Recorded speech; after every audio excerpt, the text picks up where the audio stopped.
Hi friends, welcome to my channel Srivani kitchen. ఈరోజు ఎంతో టేస్టీగా ఉండే మొగలై ఎగ్ కర్రీ ఎలా తయారు చేసుకోవాలో తెలుసుకుందాం ఫ్రెండ్స్. ముందుగా కోడిగుడ్లని ఉడకబెట్టి పక్కన పెట్టుకోవాలి. స్టవ్ మీద ఒక కడాయి పెట్టుకోవాలి. 2 ఉల్లిపాయలు తీసుకోవాలి. ఈ ఉల్లిపాయలని చిన్న చిన్న ముక్కలుగా కట్ చేసి పెట్టుకోవాలి. ఇప్పుడు కడాయిలో ఒక పావు ఆయిల్ అనేది యాడ్ చేసుకోవాలి. నూనె వేడెక్కాక మనం ఇంతకుముందు కట్ చేసి పెట్టుకున్న ఆనియన్స్ ఉన్నాయి కదా, ఈ ఆనియన్స్ కూడా వేసుకోవాలి.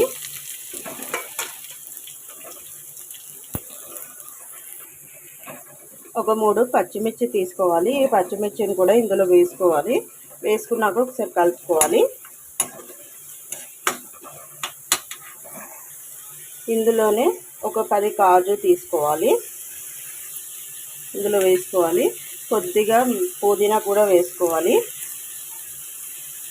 కొద్దిగా కొత్తిమీర కూడా వేసుకోవాలి. కరివేపాకు కూడా వేసుకున్నాక ఒకసారి కలుపుకోవాలి. ఆనియన్స్ అనేది కొద్దిగా వేగనివ్వాలి.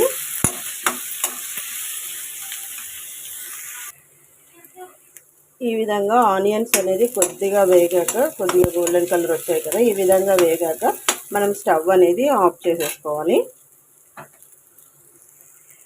ఈ ఉల్లిగడ్డలు మొత్తం మనం ఒక ప్లేట్లోకి తీసేసుకోవాలి. ఈ విధంగా ఆనియన్స్ని ఒక ప్లేట్లోకి తీసుకున్నాక మనం చల్లార పెట్టుకోవాలి. ఆనియన్ అనేది చల్లారాక అప్పుడు మనం మొత్తాన్ని మిక్సీ పట్టేసుకోవాలి. ఆనియన్స్ అనేది చల్లారాక ఒక చిన్న మిక్సీ జార్ తీసుకొని అందులో వేసుకోవాలి. తర్వాత దాన్ని మిక్సీ పట్టుకోవాలి. ఈ విధంగా మెత్తని పేస్ట్ లాగా గ్రైండ్ చేసి పక్కన పెట్టుకోవాలి. అదే కడాయిలో ఒక 3 పావుల నూనె అనేది యాడ్ చేసుకోవాలి. నూనె వేడెక్కాక మనం ఇంతకుముందు గ్రైండ్ చేసుకున్న ఆనియన్ పేస్ట్ ఉంది కదా, ఈ పేస్ట్ అనేది ఇందులో వేసేసుకోవాలి.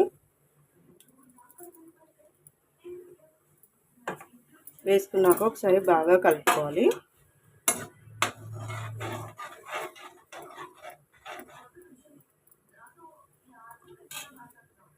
ఆనియన్ పేస్ట్ ఉంది కదా, ఇది బాగా వేగనివ్వాలి ఆయిల్లో.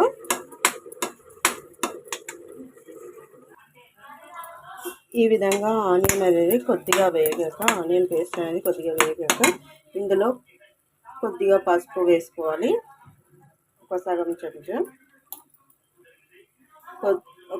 చెంచా వచ్చేసి అల్లం వెల్లుల్లి పేస్ట్ కూడా వేసుకోవాలి. వేసుకున్నాక ఒకసారి కలుపుకోవాలి. దీంట్లోనే ఒక 2 బగారాకు వేసుకోవాలి.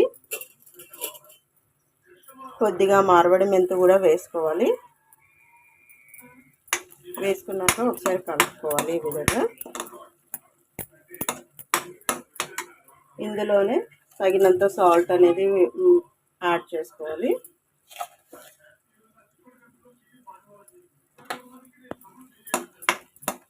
మీ టేస్ట్కి తగినంత సాల్ట్ అనేది వేసుకోవాలి. వేసుకున్నాక ఒకసారి కలుపుకోవాలి. ఇందులో వచ్చేసి కొద్దిగా వాటర్ అనేది యాడ్ చేసుకోవాలి.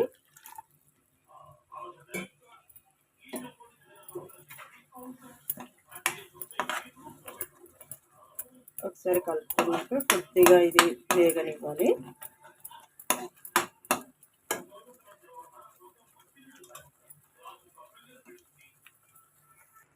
ఇందులోనే 1 స్పూన్ వచ్చేసి ధనియాల పొడి వేసుకోవాలి.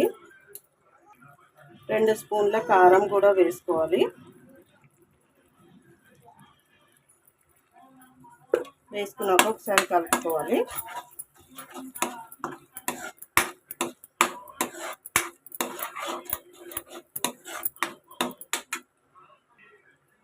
ఈ విధంగా కారం అనేది కొద్దిగా వేగాక 2 స్పూన్ల పెరుగు అనేది వేసుకోవాలి.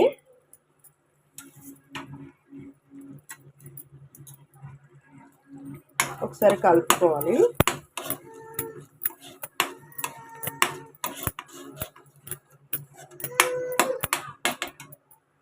ఇది కొద్దిగా వేగనివ్వాలి.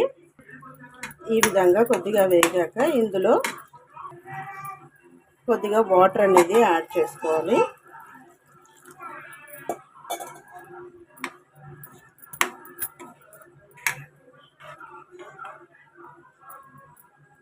ఇది కొద్దిసేపు మరగనివ్వాలి. ఈ వాటర్ కూడా వేసాను కదా. ఈ విధంగా కూర అనేది కొద్దిగా ఉడికాక ఇందులో వచ్చేసి మనం ఇంతకుముందు ఉడకబెట్టుకున్న ఎగ్స్ ఉన్నాయి కదా, ఈ ఎగ్స్ని పొట్టు తీసి పెట్టుకోవాలి. ఇంతకుముందు పొట్టు తీసుకున్న ఎగ్స్ ఉన్నాయి కదా, ఈ ఎగ్స్ని ఈ గ్రేవీలో వేసుకోవాలి. వేసుకున్నాక ఒకసారి కలుపుకోవాలి. కలుపుకొని స్టవ్ని సిమ్లో పెట్టుకొని ఒక 2 to 3 minutes వచ్చేసి బాగా కొద్దిగా మరగనివ్వాలి ఈ గ్రేవీని. ఎందుకంటే ఎగ్స్లోకి పట్టే విధంగా కొద్దిసేపు మరిగిన తర్వాత మనం స్టవ్ అనేది ఆఫ్ చేసుకోవాలి. ఇప్పుడు సైడ్కి ఆయిల్ అంతా వచ్చేసింది కదా, ఈ విధంగా ఆయిల్ అంతా సైడ్కి వచ్చేసిన తర్వాత మనం స్టవ్ అనేది ఆఫ్ చేసుకోవాలి. కొద్దిగా కొత్తిమీర వేసుకోవాలి.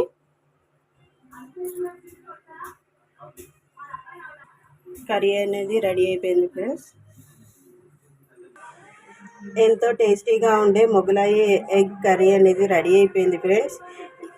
ఈ కర్రీని మీ ఇంట్లో కూడా ఒకసారి ట్రై చేయండి ఫ్రెండ్స్. ఎలా వచ్చిందో ఒకసారి నాకు కామెంట్ బాక్స్లో కామెంట్ చేయండి. ఈ వీడియో కనుక మీకు నచ్చినట్లయితే లైక్ చేయండి, షేర్ చేయండి, సబ్స్క్రైబ్ చేసుకోండి ఫ్రెండ్స్. Bye friends.